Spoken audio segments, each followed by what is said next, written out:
یہ نہیں ہوتا کہ بچوں کے ساتھ آپ اپنا دکھ شیئر کرنے لگ جاؤ، بچے چھوٹے ہیں، لیکن یہ کہ بچوں کے ساتھ ہنسیں، بولیں، کھیلیں، ٹی وی دیکھیں، کوئی ایکٹیویٹی کریں، آپ اس چیز سے بہت جلدی اوور کم کر لیتے ہیں۔ سب سے پہلے تو آپ نے انڈرسٹینڈ کرنا ہے کہ آپ کس فیز میں ہیں، آپ سٹریس میں ہیں، انگزائٹی میں ہیں یا ڈپریشن میں ہیں۔ سٹریس ہوتا ہے ایسا ہے کہ جب بھی ہم کوئی بات سنیں، پریشانی کی کوئی خبر سنیں، کچھ بھی ہو، ہم نہ پریشان ہو جاتے ہیں، ہم چڑچڑے ہو جاتے ہیں، ہم نہ بات نہیں کسی سے کرتے، زیادہ چڑچڑا پن جو ہے نا وہ سٹریس کی علامت ہے۔ انگزائٹی کی علامت یہ ہے کہ ہم نہ بہت جلدی شاؤٹ کرتے ہیں، لڑتے ہیں، چیختے ہیں، چلاتے ہیں، یہ انگزائٹی کا ایک فیز ہوتا ہے۔ ڈپریشن میں ہم لوگ نہ چیختے ہیں، نہ چڑھتے ہیں، نہ لڑتے ہیں، نہ بولتے ہیں، ہم آئسولیٹ ہو جاتے ہیں۔ ڈپریشن میں ہمیں چھوٹی سے چھوٹی بات بھی جو ہے نا وہ پنچ کرتی ہے، تکلیف دیتی ہے اور ہم رونے لگ جاتے ہیں۔ آئسولیشن جو ہے نا وہ ڈپریشن کی علامت ہے۔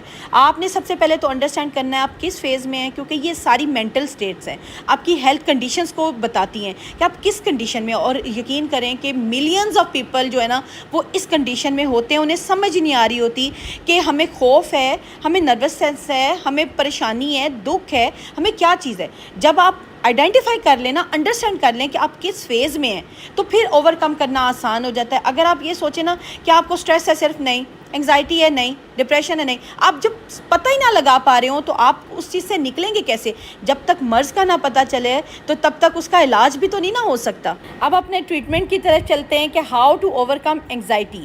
آج میں سٹریس کی بات نہیں کروں گی کیونکہ سٹریس کے بارے میں نے بہت سے بلاگ شیئر کر چکی ہوں۔ آج میں انگزائٹی اور ڈپریشن کے بارے میں بات کروں گی کہ آپ نے کس طرح سے انگزائٹی کو اوور کم کرنا ہے۔ سب سے پہلے آلویز آئی یوز ٹو سے اللہ سے رابطہ کریں، اپنی نماز کو مت چھوڑیں، اللہ سے بات کریں، اللہ سے اپنا دکھ شیئر کریں، نماز کی پابندی کریں، اس کے بعد قرآن پاک کو تفسیر کے ساتھ، ترجمے کے ساتھ پڑھیں، تسبیح کی عادت ڈالیں، ساتھ ہی ساتھ ڈیپ بریدنگ کریں، میڈیٹیشن کریں۔ میڈیٹیشن کا مطلب بھی میں نے آپ کو سارا بتایا ہے کہ میڈیٹیشن میں آپ آرام سے بیٹھ جائیں، ڈیپ بریدنگ کریں۔ ڈیپ بریدنگ میں ایکسیل آؤٹ، لمبا سا سانس باہر کی طرف پھینکیں اور لمبا سا سانس اندر کی طرف لیں۔ جب ایکسیل کریں تو سارا دکھ تکلیف ساتھ ایکسیل کریں، یہ ہوتی ہے جی deep breathing. Regular exercise, regular walk آپ کو بہت زیادہ افیکٹ کرتی ہے انگزائٹی سے باہر نکالنے کے لیے، کیونکہ جب تک آپ واک پہ نہیں جائیں گے، آپ نیچر کے ساتھ کنیکٹ نہیں کریں گے، نئی نئی چیزیں نہیں دیکھیں گے، اپنی تھاٹس کو پازیٹیوٹی کی طرف نہیں لے کے جائیں گے، آپ میں انگزائٹی جو ہے نا وہ نکلے گی نہیں۔ سوشل سپورٹ سسٹم، یہ بہت بیسک ایسا سسٹم ہے جس کے بغیر آپ نہیں نکل سکتے انگزائٹی سے۔ سوشل سپورٹ سسٹم میں آپ کے فرینڈز ہو جاتے ہیں، آپ کے ہسبینڈ ہیں، آپ کے بچے ہیں، آپ کی فیملی ہے، آپ کے بہن بھائی ہیں۔ اس کے ساتھ ساتھ تھیراپی بھی آپ ضرور کنسلٹ کریں۔ اگر آپ کو لگتا ہے کہ آپ جاتے ہیں اور آپ کو فرق پڑتا ہے تو ضرور کنسلٹ کریں۔ ہمارے معاشرے میں جی ایک کانسیپٹ بن گیا ہے، جو سائیکائٹرسٹ کے پاس جاتا ہے وہ پاگل ہے۔ بالکل ایسا نہیں ہے، آپ کنسلٹ کریں، اپنی بات کریں، کاؤنسلنگ لیں، تھیراپی لیں۔ اگر آپ کو اچھا فیل ہوتا ہے تو ضرور اپروچ کریں۔ لوگوں کے جو مائنڈ سیٹ ہے نا کہ کوئی سائیکائٹرسٹ کے پاس جا رہا ہے تو اٹ مینس وہ پاگل ہو گیا ہے، چھوڑ دیں اس خیال کو۔ آپ نے اپنی صحت بہتر کرنی ہے، آپ نے اس فیز سے جلدی جلدی اوور کم کرنا ہے۔ اگر آپ کو کبھی انگزائٹی ہوئی ہے یا اس فیز سے آپ گزرے ہیں، کامنٹ باکس میں ضرور بتائیے گا کہ آپ نے کس طریقے سے جلدی جلدی سے اوور کم کیا ہے، ضرور شیئر کیجیے گا۔ ڈپریشن کی طرف آتے ہیں کہ اوور کم کیسے کیا جا سکتا ہے ڈپریشن کو۔ سیم اسی طرح آپ تھیراپسٹ کے پاس جائیں، کنسلٹ کریں، میڈیٹیشن کریں، اپنی سیلف کیئر کو پریکٹس کریں۔ سیلف کیئر میں آ جاتی ہے ایکسرسائز، جرنلنگ، ڈائری لکھیں، واک کریں، یوگا کریں، ریڈنگ کریں، کوئی اچھی سی کتاب لیں، اس کو پڑھیں، تاکہ آپ کو جو ہے نا وہ سیلف کیئر کی طرف جائیں۔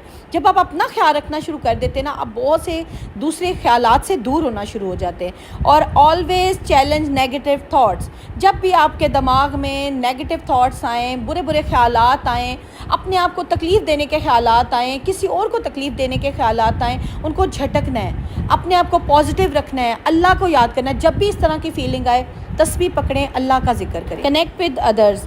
جب تک آپ support system, group system, friend system یا فیملی سسٹم سے کنیکٹ نہیں نہ ہوں گے، آپ اس فیز سے نہیں نکل سکیں گے۔ آئسولیشن ایک ایکسٹریم اینڈ ہو جاتا ہے۔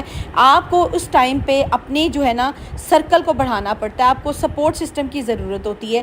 چھوٹے چھوٹے چیزوں پہ فوکس شروع کر لیں۔ میں یہ نہیں کہتی بڑے بڑے گولز پہ جائیں، بڑے بڑے کام کریں، چھوٹے چھوٹے کام کریں۔ لائک اگر آپ کا ڈریسنگ ٹیبل ہے، آپ کے پرفیومز ہیں، آپ کا میک اپ پڑا ہے، ڈرار کھولیں، اس کو آرگنائز کریں، اپنی چھوٹی چھوٹی ایکٹیویٹیز کو اپنی زندگی میں شامل کرنا شروع کریں جو کہ آپ بھول چکے ہیں، چھوڑ چکے ہیں. صرف ہوتی ہے ڈائیورژن. میں ہمیشہ کہتی ہوں اسٹریس میں ہو، انگزائٹی میں ہو یا ڈپریشن میں ہو، آپ نے ڈائیورژن لینی ہے. آپ نے اپنا دھیان بٹانا ہے، آپ نے اپنا وہاں سے فوکس ہٹانا ہے کہ ہم اس فیز سے نکلنا چاہتے ہیں. تو ہم نے جب تک ڈائیورژن نہیں نہ کرنی، ہم اس فیز سے نکل ہی نہیں سکیں گے. یاد رکھیں ڈپریشن جو ہے وہ ویکنس کا سائن نہیں ہے. دونوں چیزیں، چاہے انگزائٹی ہے چاہے ڈپریشن ہے، آپ نے اپنا self awareness, self creativity, negative thoughts, support system, اپنی سیلف کیئر، تھیراپی، ان چیزوں کو عمل میں لانا ہے تو آپ بہت زیادہ جلدی اوور کم کر لیں گے. یاد رکھیں اوور کمنگ اینگزائٹی اور ڈپریشن ٹیکس ٹائم، پیشنس اور ایفرٹ. آپ کی ایفرٹ لگے گی، آپ کا صبر بھی لگے گا اور آپ کا ٹائم بھی لگے گا. لیکن یہ یاد رکھیے گا یو آر ناٹ الون. کبھی بھی آپ اکیلے نہیں ہیں. آپ کو ہیلپ کی ضرورت ہے، آپ کو اپنے اپنوں کی ہیلپ کی ضرورت ہے. آپ نے اپنی سیلف کیئر کا خیال رکھنا ہے، آگے بڑھنا ہے، چھوٹے چھوٹے ٹاسک میں اپنے آپ کو انوالو کرنا ہے تاکہ آپ پچھلے جو سوچ ہے نا، پچھلے دنوں کو بھول کے اگلے اچھے دنوں کی طرف بڑھ سکیں.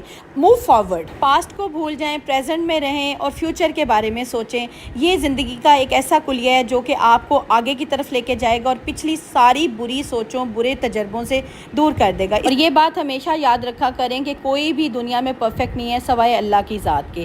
اپنی سٹوری کو شیئر کیجیے گا تاکہ آپ دوسروں کو بھی سپورٹ کر سکیں اور آپ کی لائف سٹوری سے، آپ کے ایکسپیرینس سے کوئی اور اچھا لرن کر سکیں. اگر آپ اس فیز سے گزر رہے ہیں تو ان ساری باتوں پر ضرور عمل کیجیے گا. انشاءاللہ تعالیٰ آپ کی زندگی میں بہت اچھی اور پازیٹیو چینجز آئیں گی. And if you feel better, مجھے کامنٹ باکس میں ضرور بتائیے گا، کیونکہ آپ کے پیارے پیارے جو کامنٹس آتے ہیں نا، وہ میرا سپورٹ سسٹم ہے اور مجھے موٹیویٹ کرتے ہیں اور پازیٹیو رکھتے ہیں. کیونکہ اسٹریس، انگزائٹی اور ڈپریشن کا جو فیز ہوتا ہے، اس میں میڈیسن سے پہلے آپ کو سپورٹ سسٹم کی ضرورت ہوتی ہے. اور اگر آپ کا سپورٹ سسٹم اسٹرانگ ہے تو آپ کو پھر میڈیسنس کی ضرورت ہی نہیں پڑتی. آپ بہت جلدی ان چیزوں سے اوور کم کر لیتے ہیں. آپ کے جو پیارے پیارے کامنٹس آتے ہیں جس میں آپ یہ بتاتے ہیں کہ آپ کی اس بات کی وجہ سے ہم نے اپنے آپ میں چینجز لائی ہیں، تو جزاک اللہ، بہت بہت شکریہ. ملتی ہوں کل کے بلاگ میں. اپنا خیال رکھیے گا، دعاؤں میں یاد رکھیے گا. اللہ حافظ.